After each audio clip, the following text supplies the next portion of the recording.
I'm going to be talking to Dave Earle, who is the president and CEO of the BC Trucking Association, about a recent report from the International Council on Clean Transportation titled Impacts of Tampering on the Emissions Inventory from Heavy-Duty Vehicles in Canada. Basically, the report says that within the Canadian trucking industry, there is widespread tampering that leads to higher emissions from things like semi-tractor trailers. So, Dave, welcome to the interview. I'm glad to be here.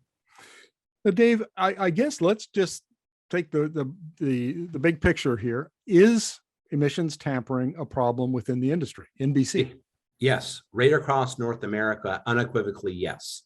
There's two parts to it. One of it, when we talk about emissions tampering, what we're talking about is removing or turning off the functionality of equipment designed to deal with NOx, SOx, and particulates. So oxides of nitrogen, oxides of sulfur, and particulate matter. The other side is GHG emissions, and the two are inextricably linked.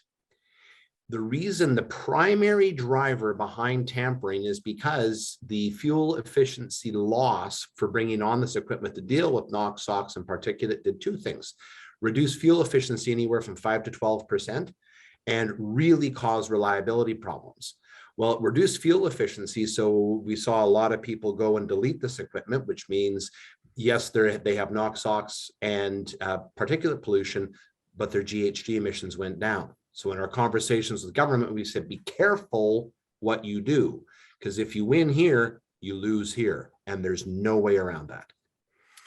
So one of the points that's made by the report is that most provinces, with a few notable exceptions like Alberta, have emissions tampering legislation and regulations, but it's not strictly enforced. Is that the case in BC?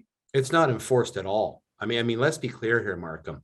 The regulations that were brought in they were initiated by the Environmental Protection Agency more than 20 years ago. It was the George W. Bush administration that first brought them in, and we saw the first tranches coming through in the mid-aughts.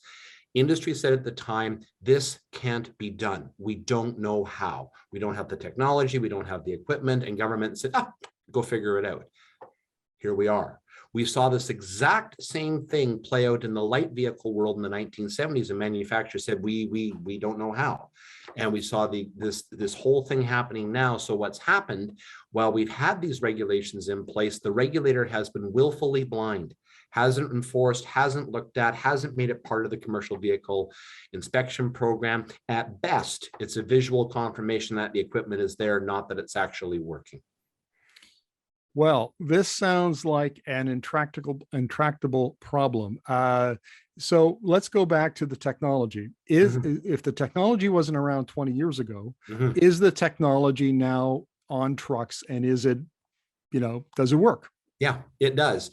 And what we can say definitively is from about 2017, 2018 model years, depending on the engine models, what we saw was the reliability came back, and more importantly, frankly, the fuel economy came back as well. So you're seeing, and I mean, let this one sink in. We're seeing 2017 and 2018 trucks getting back to the fuel economy of 1999, 2000. I mean, it's madness, but that's where we're at. So we can say, yes, from 2017, 2018-ish, depending on the model, manufacturer, that type of thing, yes, the reliability is there, the fuel consumption is there. The problem we have is, what do we do with everything prior to that? The average age of a commercial vehicle in British Columbia is 2009. We know that more than half the fleet, way more than half the fleet, is older than 2017, 2018. What do we do? It's not always possible to find parts if they've been stripped off the vehicle. It's not always possible to have them installed and have the engine control modules reprogrammed. There is a degree of possibility, not difficulty, not expense, but literal, is it possible to go back and fix this? Because keep in mind, it's not just British Columbia, it's every jurisdiction across North America that's grappling with this. So what we've been talking to government about is saying, look, draw a line, go forward, say from this day forward. There's lots of tools in the toolbox that we can get to.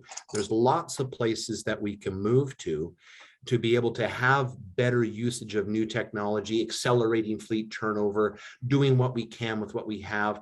penalizing those that cheat and delete, and give that incentive to those that want to do better. There's lots of things we can do, but simply saying with the stroke of a pen, okay, everybody go back and put it back on your trucks, it's not going to work. We have to be way more nuanced. Okay, so what response are you getting back from the government and the regulators about this? They want it done. They want something done, and they want it fixed. And again, what we've been saying is be careful what you ask for, because you might get it.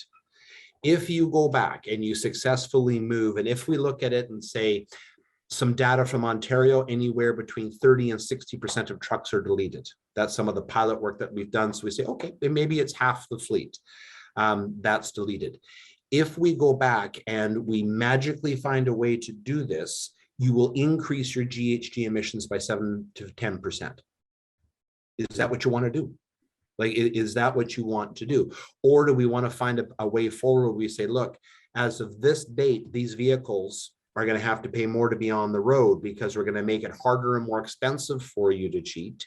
And we're going to make it easier for you to get into new equipment that does both reduce particulate and NOx and SOx and addresses GHG emissions.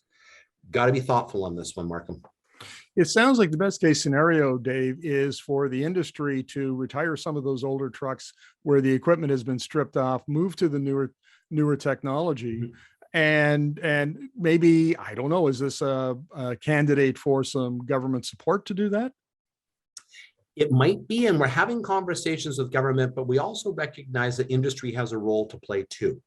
And there is an advantage. I mean, make no mistake, the reason that a lot of carriers, I shouldn't say how much carriers, independent operators, carriers, everybody has done this, is because they make more money doing it this way. Well, let's take that away. Let's take that incentive away to cheat, because that's what this is. When you're deleting the vehicle, you're cheating.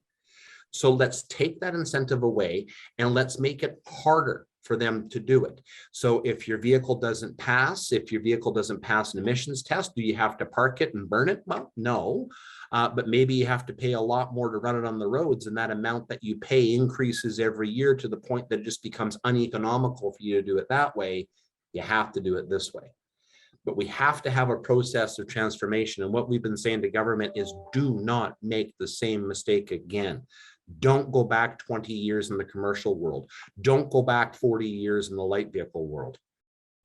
Right. Okay. So where are we at with the conversations between the trucking associations and the government? Are we going to get this resolved this year, next year, or is... It's completely in government's hands. We've had very, very active conversations with them over the last probably 18 months.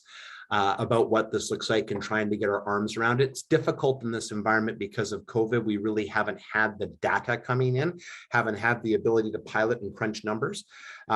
That's coming. And we're very, very hopeful that we're going to actually have, rather than me saying, gee whiz, maybe, let's have some numbers about what we're looking at and how big the magnitude of the problem is. I would be surprised if we're not dealing with something certainly between the next 12 to 24 months. Now, who is the regulator here? Which government has jurisdiction? Because the federal government, I mean, has just had a couple of court cases where it's clear it has some ability to regulate greenhouse gas emissions. So is the federal government involved, or is this a situation where the provincial governments are the primary, regulatory body? Yeah, the short answer is yes.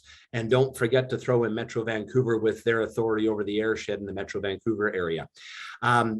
Transport Canada has federal legislation. That's where the standards look at right now.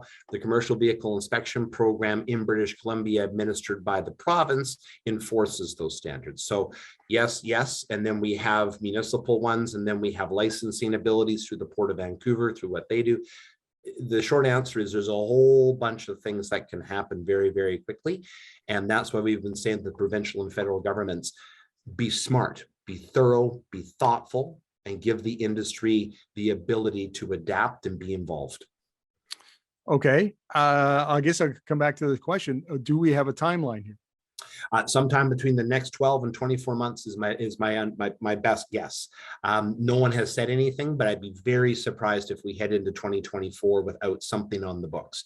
Now, does that mean it's January 1, 2024, it comes into effect? Or do we see it introduced in 2023 with an effect later? We just don't know that yet. I would be very, very surprised if we don't see something in the next, like I said, 12 to 24 months. And how long will it take for the new regulations to actually have an effect or a widespread effect, Dave? Because if you bring it in on January 1st of 2024, that doesn't mean that January 2nd, everything's magically solved. Correct. And that it can be solved. And that's part of this understanding, how big is this issue? When we have an inspection regime where government has deliberately not enforced regulation for all good reasons, because the regulation that was put into place doesn't make a hell of a lot of sense, weren't ready for it, didn't work. Now we're trying to unring the bell, of 10 or 20 years of a failure. It's going to take a bit of time. So are we, like you say, is it going to be January 2nd? Not a chance. Are we going to see a difference? Yeah, we will. And it's a question of how aggressive we can be again, one of the things that we look at is making sure that those that are doing it right are rewarded, and those that are cheating are having a harder and harder time. How fast can we do it? That's going to be all the art of the possible, given all the trouble that we have in our supply chains right now. Dave, thank you very much for this. Really appreciate your insights. Anytime. Thanks for having me.